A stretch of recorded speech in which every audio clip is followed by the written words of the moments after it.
Hi, this is Alcam. Welcome back to my channel.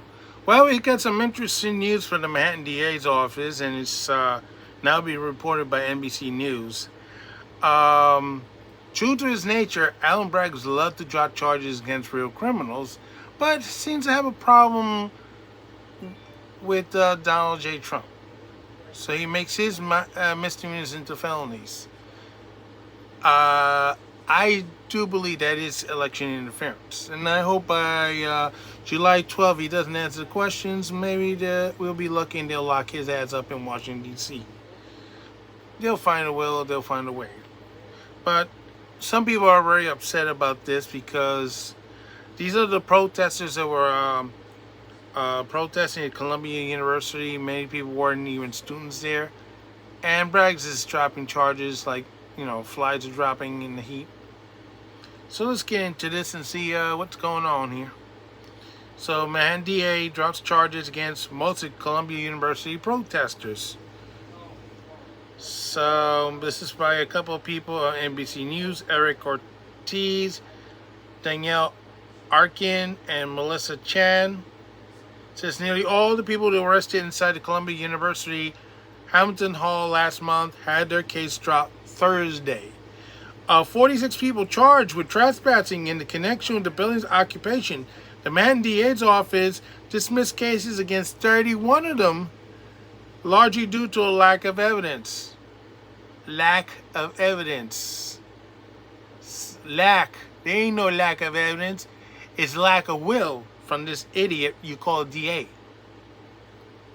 Prosecutors told 14 others that their case would be dropped if they avoid being arrested for the next 6 months. But those defendants rejected that offer and will be back in court on July 25th. See, he wanted to drop a lot of charges as quickly as possible because he's more interested in what's happening with Trump than this. And of course, he has another case he screwed up and he has to go back as well. The Harvey Weinstein thing. The remaining defendant, James Carlson, had 2 other open cases against him, including separate charges, including flag burning. Interesting. Usually they don't charge you for that. Carlson had no affiliation with the school. He's trespassing. Isn't that lovely? Protesters seized the building on the Manhattan campus of Columbia University on April 30th. A demonstration against the war in Gaza erupted in some U.S. colleges' campuses as tension at Columbia intensified over mass suspensions. Dozens were arrested the next day when police with riot helmets cleared the damaged and barricaded building. They did damages and they're not charged with the damages. Those arrested including at least 14 Columbia undergraduates, 9 graduate students, 2 employees, and 6 students from different schools. A Columbia spokesperson previously says at least 13 of them had no affiliation with Columbia, the school says. Those are the ones that should be held. 31 people whose cases were dismissed were students or staff of Columbia, Barron or Union Theological Seminary. I don't know what the hell that word is. The defendants who had later had their case dismissed pending no further arrest. 12 were not staff or students at Columbia. 2 were students, the district attorney office said. At the news conference after the hearing, some of them, flagged by supporters, said they rejected the prosecutor's condition no dismissal to show solidarity to those factoring the most extreme repression across the pro-Palestinian movement. Really. During the court appearance Thursday afternoon, a prosecutor said that the defendants do not have criminal history and that they will face discipline proceedings at Columbia.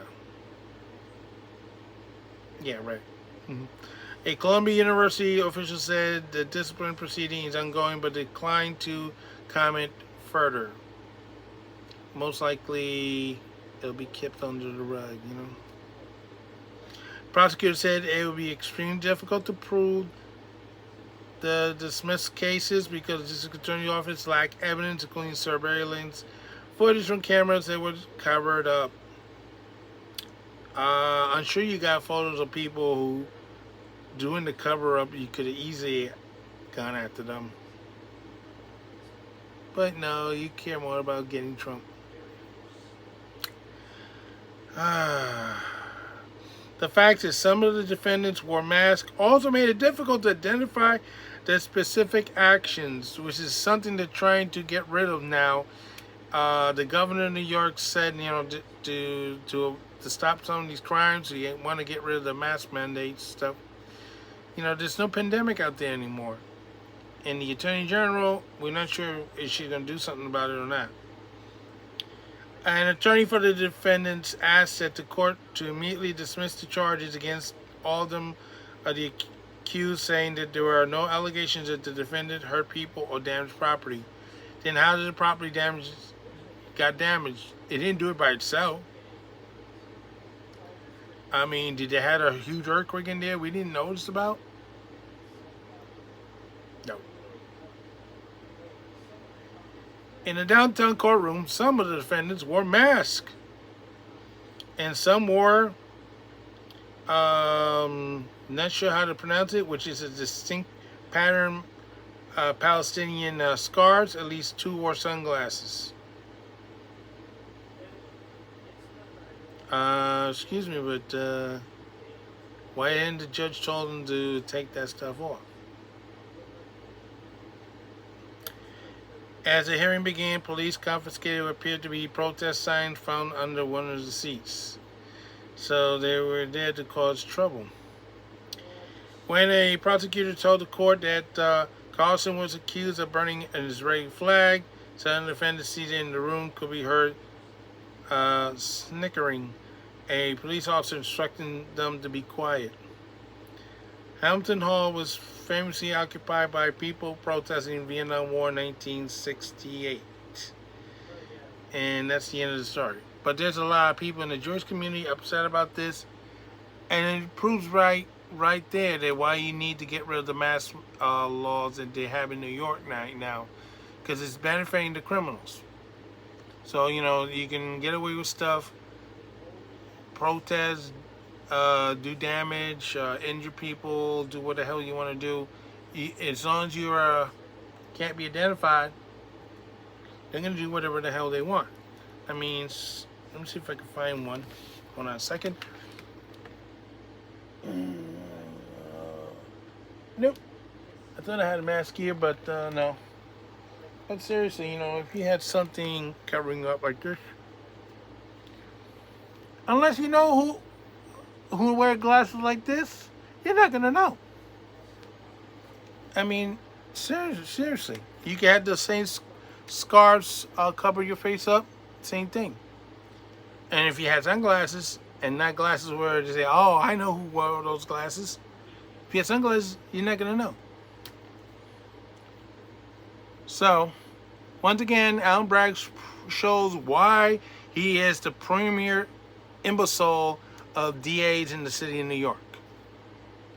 So, oh man, I know the Israeli community and the Jewish community is not going to be too pleased with this. I can hear it now. So, this is Outcast saying so long for now. Don't forget to stop and share, like, follow, and do whatever you want with this video. You can use this for toilet paper for I care. And if you want to, you can share it on Twitter and X, even though I'm suspended from there, but it's okay. People need to hear this stuff anyway, and other stuff, like the green label, that they don't want to share stuff on. All right, take care, bye.